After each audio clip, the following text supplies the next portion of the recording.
All right guys, what is up? Welcome back and welcome to the channel. So as you can see here today from Supreme Suspension, we got a set of 4 6x135 1.5 hub centric. Let's see, anything else I can think of to put behind them?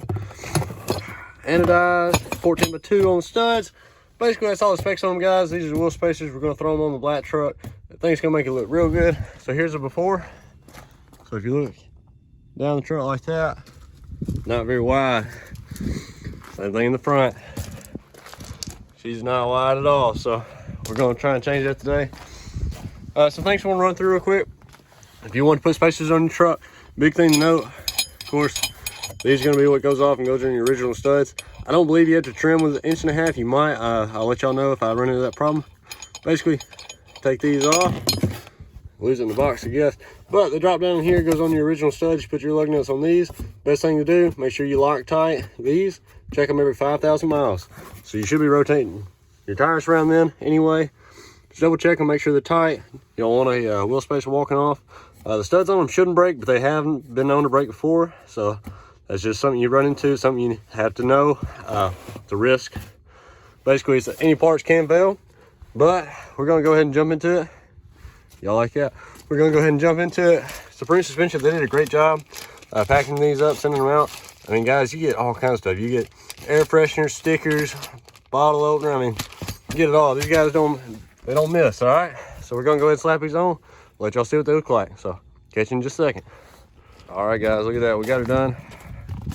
And then we're gonna go ahead and give a side profile now. That's how much stance you got. I mean, it ain't bad. They don't stick out very far.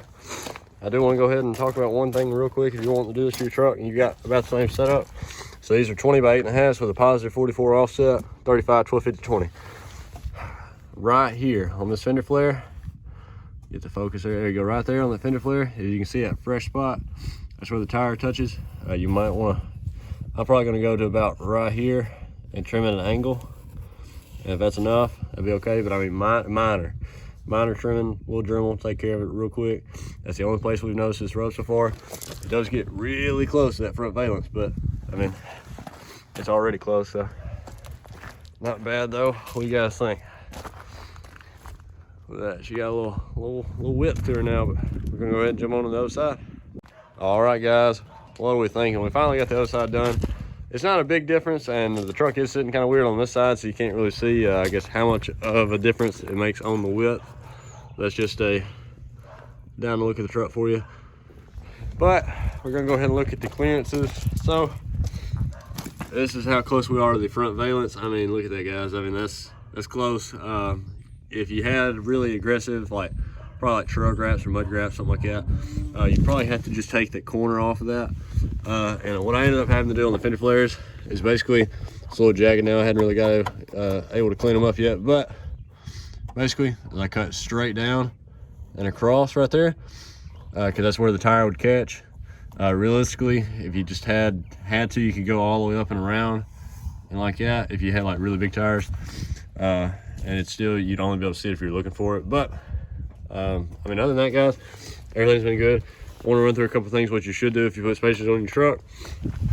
Make sure to run some Loctite on the nuts that actually connect, or on the studs, on your original lug studs that connect the spacer to the hub.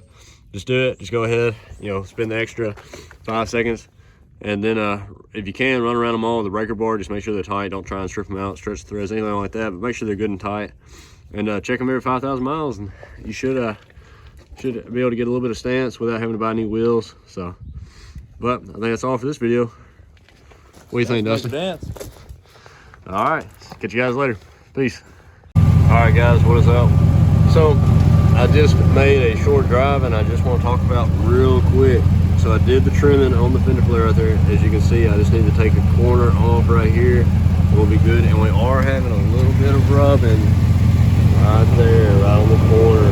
So that's about all the trimming I see that we have to do though. So I mean, nothing too crazy, very minor plastic trimming, but they rode good. None of the wheels fell off, so I think we're doing good. I'm gonna run through and check all these lug nuts again, but I'll catch you guys in a little bit.